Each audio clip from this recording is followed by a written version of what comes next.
नमो नमः मित्राणि सर्वेभ्यो नमो नमः। काशी संस्कृत एकेडमी के इस यूट्यूब चैनल पर आप सभी मित्रों का हार्दिक स्वागत एवं अभिनंदन है। जैसा कि आप सभी मित्र जानते हैं कि हम लोग जो है प्रत्ययों की श्रृंखला को लेकर के आगे बढ़ रहे हैं।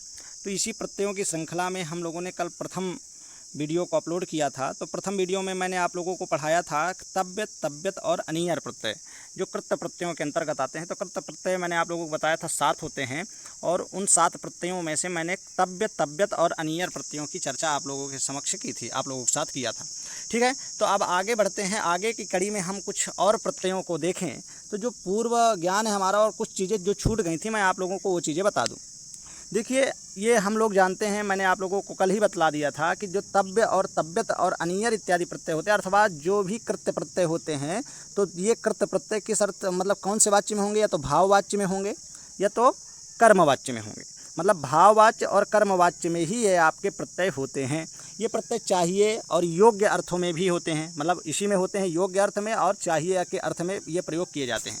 लेकिन वाच्य की दृष्टि से देखा जाए तो इन प्रत्ययों का प्रयोग भाववाच्य में और कर्मवाच्य में ही होता है। अब देखिए, जैसे भाववाच्य में है तो सकर्मक धातुओं के साथ जो है जब सकर्मक धातुओं का हम प्रयोग करते हैं तो सकर्मक धातुओं से हम कर्मवाच्य बनाते हैं और अकर्मक धातुओं से हम क्या बनाते हैं। देखिए, आप लोग देख लीजिए, सकर्मक धातुओं से हम बनाते हैं कर्मवाच्य। थोड़ा पेन गड़बड़ है जिसके कारण लिखने में थोड़ा त्रुटि हो जा रही है, तो लिखने में थोड़ा जो अक्षर हैं वो टेढ़े मेढ़े बन जा रहे हैं। लेकिन आप सभी लोगों का प्यार मिल रहा है, इसके लिए आप लोगों को मेरे हृदय के अभिन्न कोण से आप लोगों को बहुत बहुत धन्यवाद है। चलिए आइए देखते हैं। और अकर्मक धातुओं से हम बनाते हैं क्या, भाववाच्य। अब देखिए, सकर्मक धातु से हम कर्मवाच्य बनाते हैं और अकर्मक धातुओं से हम क्या बनाते हैं, भाववाच्य। इन्हीं चीज़ों में अब हम लोगों को देखना है कि कैसे क्या बनता है। तो अकर्मक धातुओं से हम बना दिए भाववाच्य, सकर्मक धातुओं से हम बना दिए कर्मवाच्य। देखिए, मैंने अभी तक आप लोगों को बताया था कि जब हम कर्मवाच्य बनाने चलते हैं तो कर्ता में कौन सी विभक्ति लाते हैं, कर्ता में हम तृतीया करते हैं और कर्म में हम क्या करते हैं, कर्म में हम प्रथमा करते हैं। कर्ता में तृतीया, कर्म में प्रथमा और कर्मानुगामी क्रिया हो जाती है। क्या होती है, कर्मानुगामी क्रिया हो जाएगी। मतलब यदि कर्म के अनुसार ही विभक्ति, लिंग, वचन इत्यादि का निर्धारण कर्म के अनुसार ही होगा इसमें, कर्मवाच्य में। तो यहाँ पर एक मैटर फंस रहा है। तो यहाँ एक सूत्र है, इस सूत्र के कारण विकल्प से आप लोगों का क्या हो जाएगा, यहाँ पर षष्ठी विभक्ति भी होती है। तो एक सूत्र है आपका कृत्यानाम कर्तरिवा। इसको मिटा देते हैं थोड़ा सा।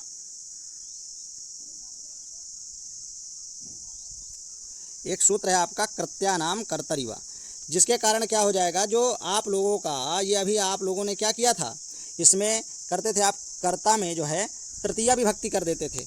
तो कर्ता में आप तृतीया विभक्ति करते थे। तो अभी तक मैंने बताया कि कर्ता में कौन सी विभक्ति होती है, तृतीया होती है। लेकिन कृत्यानाम कर्तरिवा, इसने कहा कि जब हम कृत्य प्रत्ययों का प्रयोग करते हैं तो कृत्य प्रत्ययों के प्रयोग में कर्ता में विकल्प से षष्ठी विभक्ति भी होती है। मतलब विकल्प से क्या होती है, षष्ठी विभक्ति भी होती है। जब हम कृत्य प्रत्ययों का प्रयोग करेंगे तो कर्ता में विकल्प से षष्ठी विभक्ति भी होती है।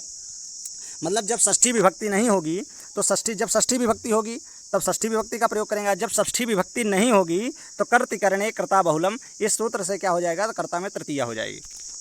जैसे मैं आप लोगों के समक्ष एक प्रयोग का निर्माण करूं तो जैसे मैं बनाता हूं आप लोगों के समक्ष कि रामेण पाठा पठितव्यः। क्या बनाया, रामेण, ध्यान से पढ़िएगा, रामेण पाठः पठितव्यः। तो रामेण पाठा पठितव्यः ये प्रयोग हुआ आपका, ठीक ना। तो रामेण पाठा पठितव्यः, ये तो कर्ता में हम तृतीया कर दिए।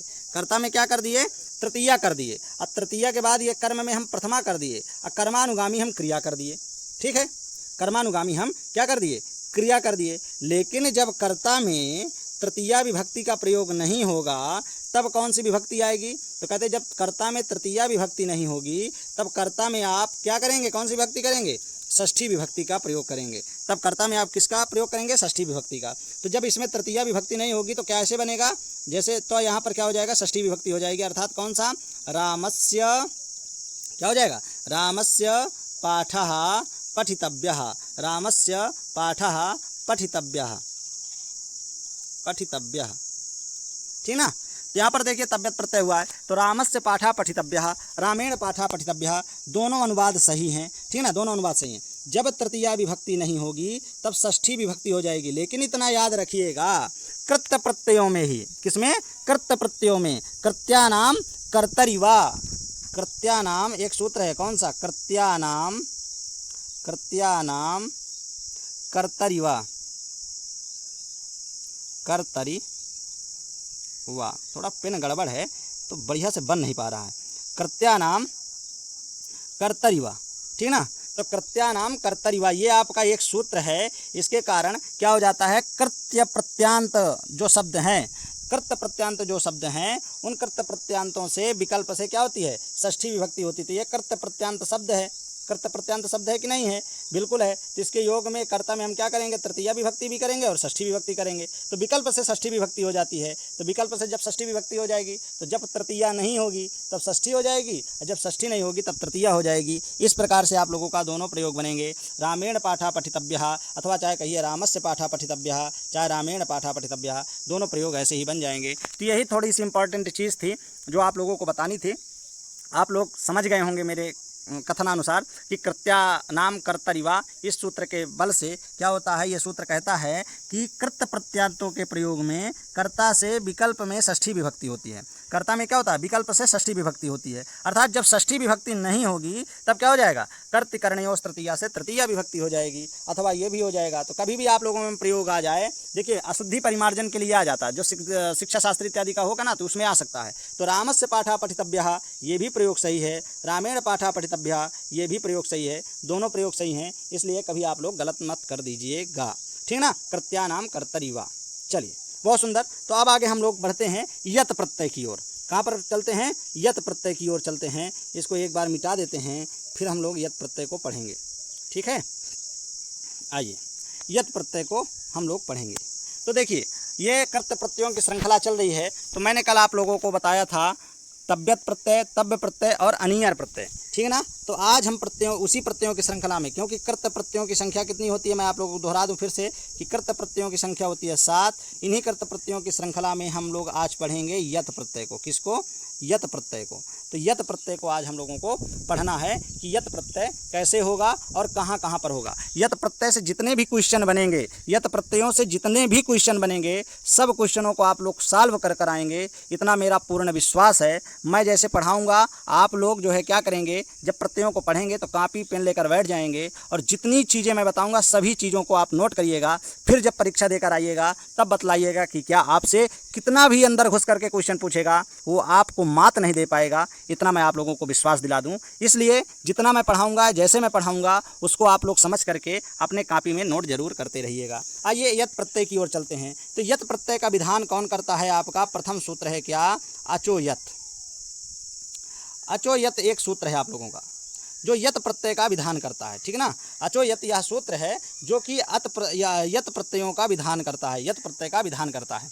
क्या कहता है यह सूत्र कि अजंतेभ्यः धातुभ्यः यत प्रत्ययो भवति। अजंतेभ्यः धातुभ्यः यत प्रत्ययो भवति, अर्थात अजंत। तो अजंत का मतलब क्या होता है, अच। अजंत का मतलब क्या होता है कि अच अंत वाली जो धातु है, अजंत वाली धातु क्या, जिसमें अच अंतिम में हो, तो अच अंत वाली धातु, अच अंत वाली धातु, अच अंत वाली धातुओं से, अच अंत वाली धातुओं से यत प्रत्यय होता है। कौन सा प्रत्यय होता है, यत प्रत्यय होता है। एक एक चीज लिखवा रहा हूं, आप लोग लिखते रहिएगा।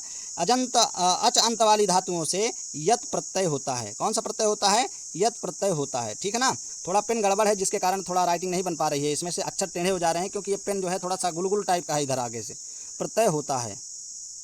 आइए तो अचोयत, अचोयत यह आपका सूत्र है जो यत प्रत्यय का विधान करता है। इसने कहा अच अंत वाली धातु, जिसमें अच अंतिम में हो ऐसी धातु, जैसे पा धातु हो गई। कौन सी धातु हो गई, पा धातु, पा धातु हो गई। अब ये पा धातु है तो देखिए पा धातु क्या है, ये अजंत धातु है कि नहीं है, बिल्कुल अजंत धातु है, क्योंकि यहाँ पा में जो आ है ये अच में आता है कि नहीं आता है, तो बिल्कुल आता है। इसीलिए कहते हैं कि अजंत वाली धातु है, अर्थात अच अंत्य वाली जो धातुओं से क्या होता है, यत प्रत्यय होता है, जिसमें अच अंतिम में हो। जिसमें अच अंतिम में हो, ऐसी धातुओं से क्या होता है, यत प्रत्यय का हम लोग विधान करते हैं। कौन से प्रत्यय का? यत प्रत्यय का विधान करते हैं। आइए चलते हैं, कुछ इसके उदाहरण को देख लेते हैं कि अच किनके अंत में आता है, और 2-3 उदाहरण को देखेंगे, फिर आगे आगे हम लोग बढ़ते चलेंगे, ठीक है ना। आइए देख लेते हैं, कुछ उदाहरणों को देख लेते हैं। आइए अब देखिए, तो अच अंत वाली धातुओं की चर्चा हो रही थी। तो अच अंत वाली धातुओं में क्या होता है, जैसे मैं पहली धातु आप लोगों को बता दूं, पा धातु है। कौन सी धातु हो गई? पा धातु हो गई। अब पा पाने अर्थ में है, पा धातु हो गई। फिर कौन सी धातु हो गई? ची धातु हो गई, जैसे ची धातु हो गई, फिर जी धातु हो गई, इत्यादि करके। तो पा, ची और जी, तो इस प्रकार से जो धातुएं हैं, तो देखिए पा धातु है, तो पा धातु से क्या बन जाएगा आपका प्रयोग? पेयम बन जाएगा। कौन सा प्रयोग बनेगा? पेयम। अब पेयम बनेगा। अब पेयम शब्द का निर्माण क्या होगा? जैसे पा धातु है, पा धातु है, पा धातु से हम लोग क्या कर दिए? पा धातु है, पा धातु से हम लोग क्या करेंगे? तो पाने धातु, पा मतलब पान अर्थ में है, तो पा धातु है, पा धातु से हम अचो यत से क्या कर देंगे? यत प्रत्यय कर देंगे। यत प्रत्यय का विधान कर दिया, ताका जो है हमने लोप कर दिया, इत संज्ञा करके ताका लोप कर दिया। अब एक सूत्र आपका आता है, कौन सा? ईद्यति। कौन सा सूत्र आता है? ईद्यति। ये ईद्यति सूत्र क्या करता है कि यत प्रत्यय परे रहने पर आ को ईत तो कर देगा, आ को क्या कर देगा? इसको बड़ी ई कर देगा। तो क्या बन जाएगा? पी। क्या बन जाएगा? पी। पी धन या बन जाएगा। क्या बन जाएगा? पी, पी धन या बन जाएगा। एक सूत्र आपका आता है, सार्वधातुक कार धातु कयो हो। कौन सा? सार्वधातुक कार धातु कयो हो। इस सूत्र से क्या हो जाएगा? ई को गुण हो जाएगा। गुण होने के बाद क्या हो जाएगा? गुण होने के बाद क्या हो जाएगा? ये आर्धातुक प्रत्यय है, ठीक है ना। कौन सा प्रत्यय? आर्धातुक प्रत्यय है। यह तो एक आर्धातुक प्रत्यय है, तो आर्धातुक प्रत्यय के परे रहने पर क्या होता है? गुण हो जाएगा। तो इसको जब गुण हो जाएगा तो क्या बन जाएगा आपका? पे बन जाएगा। पे बन जाएगा, मिला दीजिए, पेय बन जाएगा। अब इसकी जो है, इसमें क्या आ जाएगा? सु आएगा। सु आने के बाद क्या हो जाएगा? सु को हम क्या कर देंगे? अतो अम से अम कर देंगे, और अमी पूर्वा से पूर्व रूप करने के बाद क्या बन जाएगा आपका? पेयम बन जाएगा। क्या बन जाएगा? प्रयोग आपका पेयम बन जाएगा। तो देखिए, आपको ऐसे आपके ऐसे ही प्रयोग दिखेंगे कि पेयम। इसी तरह से आपका क्या बन जाएगा? चेयम। क्या बन जाएगा? चेयम। देखिए, बहुत ही इंपॉर्टेंट प्रयोग हैं, ये पूछे जाते हैं। पेयम में कौन सा प्रत्यय है? चेयम में कौन सा प्रत्यय है? और शिक्षा शास्त्री में एक बार पूछा गया था, जेयम क्या है? जब हम लोग दिए थे वो, तो जेयम में पूछा था कि जेयम में कौन सा प्रत्यय है। तो जेयम में भी कौन सा प्रत्यय है आपका? यत प्रत्यय है, ठीक है ना। और कौन सा है? एक प्रयोग बन जाएगा आपका नेयम, नि धातु से नेयम, अर्थात इसमें भी कौन सा प्रत्यय है आपका? यत प्रत्यय ही है। तो अचोयत ने कहा कि अजंत अंग से, मतलब अजंत धातुओं से यत प्रत्यय होता है। तो अच हो अंत में जिसके, ऐसी जो धातुएं हैं इनसे आपका यत प्रत्यय हो जाएगा। मैंने आप लोगों को उदाहरण दिया, कौन सा? एक तो दिया पेयम। कौन सा दिया? पेयम। दूसरा मैंने दिया आपको चेयम। तीसरा मैंने आपको दिया जेयम, मतलब जी जय धातु है, नेयम, नी नए धातु है। तो क्या बन जाएगा आपका? नेयम, जेयम, चेयम, पेयम। इस प्रकार से जो अजंत धातुएं हैं, तो अजंत धातुओं से आपका क्या हो जाएगा? यत प्रत्यय हो जाएगा। कौन सा प्रत्यय हो जाएगा? यत प्रत्यय हो जाएगा। आप लोगों को बहुत सारी दिक्कतें होती थी, तो अब जब आप लोग पढ़ेंगे, कोई भी पुस्तक पढ़ेंगे, यदि आप अजंत धातु देखिएगा और ऐसे प्रयोग देखिएगा, तो कभी आप लोग डाउट मत करिएगा इधर उधर। आपको जानना है कि वहाँ पर कौन सा प्रत्यय हो जाएगा? यत प्रत्यय हो जाएगा। अब आइए चलते हैं कुछ आगे, कुछ और भी विशेष सूत्र हैं जिनसे यत प्रत्यय होगा। यत प्रत्यय का हम लोग विधान करेंगे। चलिए आइए देखते हैं कौन कौन से कैसे क्या हैं। आइए आगे देख लेते हैं, इसको मिटा देते हैं। चलिए, आप लोग कॉपी पेन लेकर बैठिएगा, पूरा नोट करिएगा। एक एक बिंदु जब नोट करेंगे तब आप लोगों को समझ में आएगा कि हाँ, वास्तविकता क्या है, ठीक है ना। एक सूत्र आपका आता है पोरुब्धात। कौन सा सूत्र है? पोरुब्धात।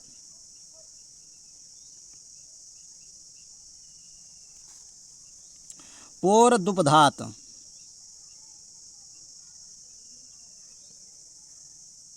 लिखने में बड़ी प्रॉब्लम हो रही है। पोरुब्धात। अब देखिए क्या कहता है, यह भी सूत्र कहता है कि अदुपधात पवर्गांतात, अदुपधात पवर्गांतात धातोः यत प्रत्यया भवति। तो देखिए क्या है कि मतलब अदुपधात, जो ये अदुपधात कहा ना, तो अत उपधात ऐसा है। तो अत उपधात, अदुपधात का मतलब क्या है? अत उपधात। अत उपधात अर्थात अकारोपध होते हुए, मतलब आकार उपधा में हो, ऐसा। अदुपधात माने आकार उपधा में हो, ऐसी पावर्गांत जो धातु है उससे यत प्रत्यय होता है। तो मतलब क्या हो जाएगा? इसका अर्थ क्या हो जाएगा? अकारोपध, अकारोपध, अकारोपध, अकारोपध पावर्गांतात, पावर्गांत, पावर्गांत, पावर्गांत, धातुओं से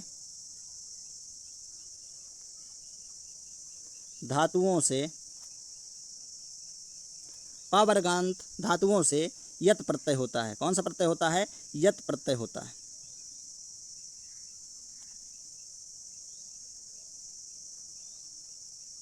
ठीक है।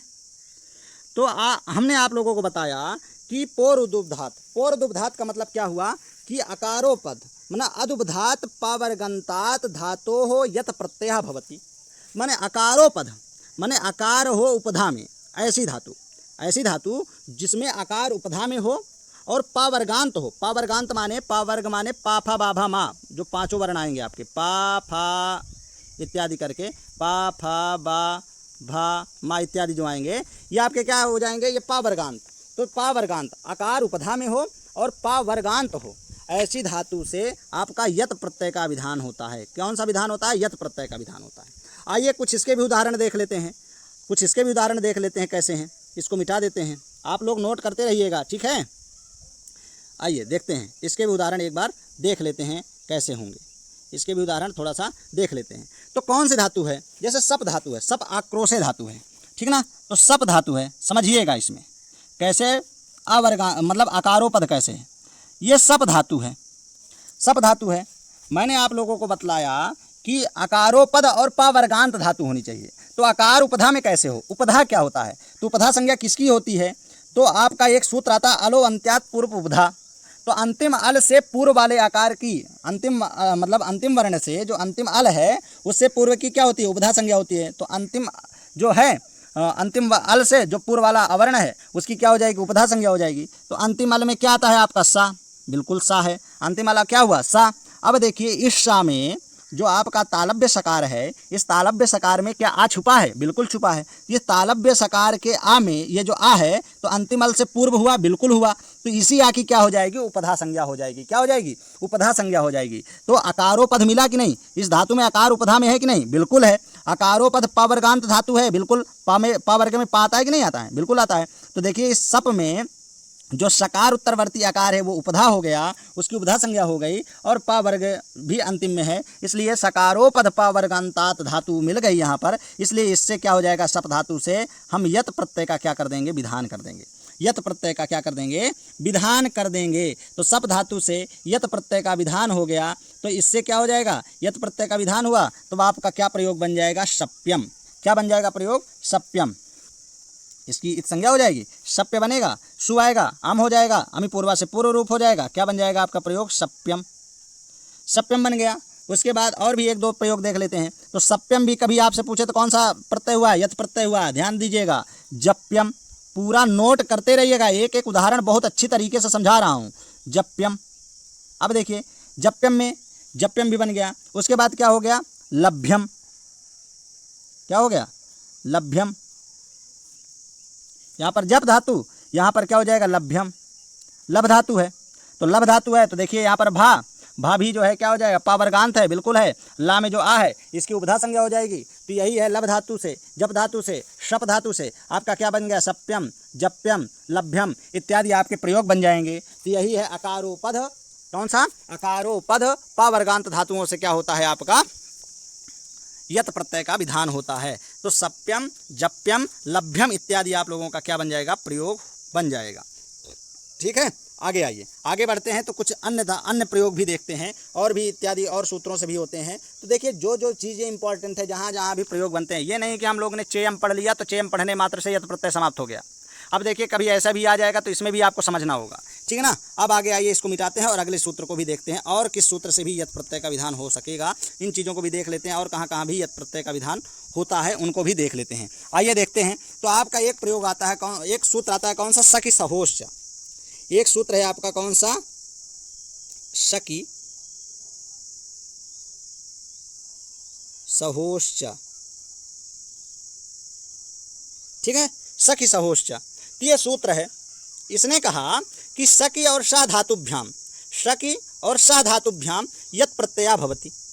शकी और शक धातु से, तो शकी माने शकल शक्तौ। कौन सी धातु है? शकल शक्तौ, ठीक ना। तो शकल शक्तौ है तो मेन धातु आपकी है शकल शक्तौ। तो यहाँ पर हो जाएगा शक धातु। शक ले लेते हैं, शकली पूरा नहीं लिखते हैं, शक ले लेते हैं। शक धातु। और कौन सा, सह धातु, तो उसका भी क्या हो जाएगा, ये तो मेन आपका रूप यही वाला होता है, सह मर्षणे धातु है, मर्षण अर्थ में, लेकिन इसको धात्वादेह सा से क्या हो जाएगा, इस मूर्धन्य सकार को आपका तालव्य वो दंती सकार हो जाएगा, तब आपका बन जाएगा क्या, सह धातु। तो ये बन जाएगा, माने शक धातु से और सह धातु से यत प्रत्यय का विधान होता है, शक से और सह धातु से। ये देखिए अपवादित है, मतलब कुछ चीज़ें अपवादित नहीं, कुछ मेन है, जो शब्द है मेन, तो इनसे यत प्रत्यय का विधान होता है। लेकिन इसीलिए इन प्रत्ययों को ज़्यादा जानना है, प्रत्ययों को भी जानना, शब्दों को भी जानना, सूत्रों को भी जानना है। अब आइए देखते हैं, तो जब शक है तो शक से और सह धातु के योग में भी यत प्रत्यय होता है, तो शक धातु से हम यत प्रत्यय करेंगे, शक धातु से हम यत प्रत्यय कर दिए, शक धातु से यत प्रत्यय किए तो क्या बनेगा प्रयोग आपका, शक्यम बनेगा। क्या बनेगा, शक्यम बनेगा, ठीक है ना। अब उसके बाद सह धातु से करेंगे तो सह्यम बनेगा। क्या बनेगा आपका, सह्यम बनेगा, उससे शक्यम बनेगा, इससे आपका क्या बनेगा, सह्यम बनेगा। इस प्रकार से हम लोगों को देखना है। तो अब देखिए सखी सहोश एक सूत्र है, इसने कहा शक्ली शक्तौ धातु और सह मर्षणे धातु के योग में इनसे क्या होता है, यत प्रत्यय का विधान होता है। किसका होता है, यत प्रत्यय का विधान होता है। बिल्कुल हमने शक धातु से, ठीक ना, ये शक्ति के अर्थ में है, बल के अर्थ में, और सह धातु ये मर्षण के अर्थ में है, हमने इनसे प्रत्यय कर दिया तो शक्यम बना प्रयोग और सह्यम बना प्रयोग, शक्यम और सह्यम प्रयोग आपका बन गया। तो सह्यम में कभी पूछे कौन सा प्रत्यय है, तो यत प्रत्यय है। शक्यम में आपसे कभी पूछे कौन सा प्रत्यय है, यत प्रत्यय। यत प्रत्ययों से क्वेश्चन उठते हैं, इसलिए आप लोग ध्यान दीजिएगा और देखिएगा, जो प्रत्यय मैं पढ़ा रहा हूँ, जो उदाहरण मैं बता रहा हूँ, सेम टू सेम ऐसा ही परीक्षा में आएगा, ये निश्चित है, आप समझ लीजिए। तो सखी सहोश्चा शक्यम सह्यम। आइए दूसरे सूत्र को देखते हैं, दूसरे सूत्र से भी जो है यत प्रत्यय होता है। तो आइए देखते हैं और कौन सा क्या है, कुछ इंपॉर्टेंट है उनको हम देखेंगे, ज़्यादा तो नहीं देख पाएंगे, जो इंपॉर्टेंट है उन्हीं को हम देखते हैं। चलिए आइए देखते हैं आगे। एक सूत्र आपका आता है गद मद चर यमश्चानुपसर्गे। देखिए थोड़ा सूत्र लंबा है, लिखने में थोड़ा दिक्कत हो जाती है, तो अक्षर टेढ़े मेढ़े हो जाते हैं, तो आप लोग ध्यान दीजिएगा। क्या है, गद, गद मद चर यम शानुपसर्गे।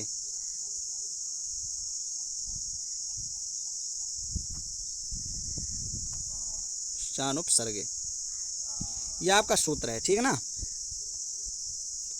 सूत्र कौन सा है, गद मद चर यमश्चानुपसर्गे, ठीक है ना। अर्थात अनुपसर्गेभ्यः गद मद चर यमेभ्यः धातुभ्यः यत प्रत्ययो भवति, ठीक है ना। तो अब देखिए यहाँ पर जो अनुपसर्गे कहा, क्या कहा यहाँ पर, अनुपसर्गे, अनुपसर्गे कहा ना, यहाँ पर एक आपका शब्द आया अनुपसर्गे, मतलब कहा गद मद चर यमश्चानुपसर्गे। तो अनुपसर्गे का मतलब क्या कहा, उपसर्ग रहिते। क्या कहा, उपसर्ग रहिते, उपसर्ग रहिते। अनुपसर्गे का मतलब यहाँ पर क्या है, उपसर्ग रहिते, माने उपसर्ग से रहित। उपसर्ग से रहित जो गद धातु, जो मद धातु, जो चर धातु, जो यम धातु है, इससे क्या होता है, यत प्रत्यय का विधान होता है। यदि इन धातुओं के पहले जो है क्या नहीं लगा है, उपसर्ग नहीं लगा है, तब, यदि उपसर्ग लगा है तब यत प्रत्यय का विधान नहीं होगा, ठीक ना। जब ये धातु में उपसर्ग से रहित होंगी तब यत प्रत्यय का विधान होगा। तो इसलिए यहाँ पर कैसे क्या कह रहा है, अनुपसर्गे, अनुपसर्गे अर्थात उपसर्ग रहिते गद मद चर यम, इन धातुओं से क्या हो जाएगा, आपका यत प्रत्यय का विधान हो जाएगा। तो आइए कुछ इसके उदाहरण देख लेते हैं। इसके उदाहरण कौन कौन से हैं, तो उदाहरणों को आइए हम लोग देखते हैं, ठीक है। आइए इसके उदाहरण कौन कौन से हैं उनको देखते हैं। अब जैसे गद धातु है, कौन सी है, गद, गद धातु है, तो आप देखिए क्या बनाते हैं, गद्यम, गद्यम लिखते हैं ना, तो गद धातु है, गद धातु से यत प्रत्यय का हम लोग क्या कर देंगे, विधान कर देंगे, तकार की संज्ञा कर देंगे, और इसका हम प्रयोग क्या बनाएंगे, गद्य। सु आएगा, हम कर देंगे, हम पूर्वा से पूर्व रूप कर देंगे, प्रयोग आपका क्या बन जाएगा, गद्यम। क्या बन जाएगा, गद्यम बन जाएगा। इसी तरह से मद धातु से, ये तो गद धातु से हुआ, मद धातु से क्या बनेगा, मध्यम। क्या बनेगा, मध्यम, ठीक ना। इसी तरह क्या हो जाएगा, मद धातु हो गया, चर धातु से बन जाएगा तो चरियम। किससे, चर धातु से, चरियम, ठीक है। इसी तरह से क्या बन जाएगा, यम धातु से, यम्यम। यम धातु से क्या बनेगा, यम्यम। तब देखिए गद्यम बन गया। कभी भी पूछे गद्यम में कौन सा प्रत्यय हुआ है, यत प्रत्यय हुआ है। मध्यम हो गया, मध्यम में भी पूछे कौन सा प्रत्यय हुआ है तो यत् प्रत्यय हुआ है। चर्यम पूछे, चर्यम में कौन सा प्रत्यय हुआ है तो यत् प्रत्यय हुआ है। यम्यम पूछे, यम्यम में कौन सा प्रत्यय हुआ है तो यत् प्रत्यय हुआ है। तो गद्यम में भी यत् प्रत्यय, मध्यम में भी यत् प्रत्यय, चर्यम में भी यत् प्रत्यय, यम्यम में भी यत् प्रत्यय। कभी भी पूछे आप लोगों से कि गद्यम में कौन सा प्रत्यय हुआ, मध्यम में कौन सा प्रत्यय हुआ, चर्यम में कौन सा प्रत्यय हुआ, यम्यम में कौन सा प्रत्यय, तो यत् प्रत्यय हुआ है। कौन सा प्रत्यय हुआ है? यत् प्रत्यय। निसंकोच बतला देना है, क्योंकि सूत्र है आपका गद मद चर यमश्चानुपसर्गे, अनुपसर्गे अर्थात उपसर्ग रहिते। जब इन धातुओं के पूर्व में उपसर्ग नहीं होगा तब इनसे क्या होगा? आपका यत् प्रत्यय का विधान हो जाएगा। किसका हो जाएगा? विधान हो जाएगा। इस प्रकार से हम लोगों ने यत् प्रत्ययों के विषय में देखा कि यत् प्रत्यय के विषय में कौन कौन से सूत्र इंपॉर्टेंट हैं। आइए एक सूत्र और बहुत ज़्यादा इंपॉर्टेंट है उसके, क्योंकि थोड़ा सा एक ही धातु के योग में उसमें यत् प्रत्यय हो रहा है, तो उसको भी देख लें, क्यों बेचारे को छोड़ें। ठीक है ना? आइए देख लेते हैं। एक सूत्र है आपका वह्यम करणम। क्या है? वह्यम करणम। सूत्र है आपका कौन सा? वह्यम, वह्यम करणम, वह्यम करणम, ये आपका सूत्र है। इसने कहा कि वह धातु हो करणे यत् प्रत्यया भवति, माने वह धातु से कर्ण में, वह धातु से, कौन सी धातु? वह धातु। तो वह धातु से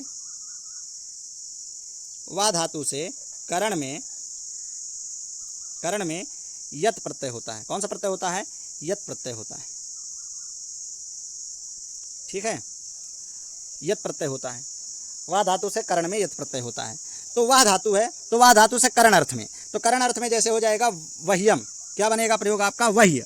तो वही प्रयोग कैसे बनेगा आप लोगों का? देखिए, तो देखिए आप लोगों का प्रयोग कैसे? तो वह धातु है, वह धातु है, तो इसका हम व्युत्पत्ति कर लेंगे वहाति अनेन इति, वहाति अनेन अर्थात वह्यम, वहाति अनेन इति वह्यम। तो वह्यम प्रयोग कैसे बनेगा? तो वहाति अनेन माने जिसके द्वारा ले जाया जाए, गाड़ी इत्यादि। तो वह्यम इत्यादि जैसे कोई भी है ना, कर्ण व्युत्पत्ति करेंगे तो वह्यम अनेन, जिसके द्वारा ले जाया जाए। तो यही चीज़ें हैं। तो वह धातु से यत् प्रत्यय कर दीजिए, तो आपका प्रयोग क्या बन जाएगा? वह्यम बन जाएगा। क्या बन जाएगा? वह्यम प्रयोग आपका बन जाएगा। ठीक है ना? क्या बन जाएगा आपका प्रयोग? वह्यम। यत् प्रत्यय किए, वह्यम आपका प्रयोग बन गया। इसी प्रकार से एक सूत्र है आपका कौन सा? कि अर्थः स्वामी वैश्ययोः, अर्थः स्वामी वैश्ययोः। तो यहाँ पर देखिए कुछ नहीं देखना है, री धातु है, री गतौ धातु है। तो वैसे री धातुओं से जो री वर्णांत धातुएं होती हैं उससे यत् प्रत्यय का विधान, यणत प्रत्यय का विधान होता है। यत् प्रत्यय का नहीं, यणत प्रत्ययों का। लेकिन यहाँ पर जब स्वामी और वैश्य अर्थ, एक कोई री धातु हो, उस री धातु से स्वामी और वैश्य अर्थ का निष्पादन किया जाए, अर्थ निकाला जाए, तब वहाँ पर यत् प्रत्यय का विधान हो जाता है। तब वहाँ पर कौन सा प्रत्यय का विधान होगा? यत् प्रत्यय का विधान हो जाता है। चलिए इसके विषय में हम लोग कल पढ़ेंगे। और यहाँ तक जो भी चीज़ें मैंने आप लोगों को बतलाई है, यत् प्रत्यय यहीं तक है इंपॉर्टेंट। वो जो थोड़ा सा अपवादित एक सूत्र है उसको हम थोड़ा सा कल बतला देंगे, और कल बतलाने के बाद कल हम णत प्रत्यय और क्यप प्रत्यय और केलिमर विषय पर थोड़ा चर्चा कर लेंगे, जिससे आप लोगों का कृत्य प्रत्यय जो है वो समाप्त हो जाएंगे कल। ठीक है ना? तो हम लोग जो है कृत्य प्रत्ययों की श्रृंखला, जो 7 प्रत्यय थे उनकी श्रृंखला को कल हम लोग पूरा कर लेंगे, फिर दूसरे प्रत्ययों की ओर हम उन्मुख होंगे। तो यदि आप लोगों को ये वीडियो पसंद आई तो आप लोग इस वीडियो को लाइक करें, शेयर करें और सब्सक्राइब करें। धन्यवाद।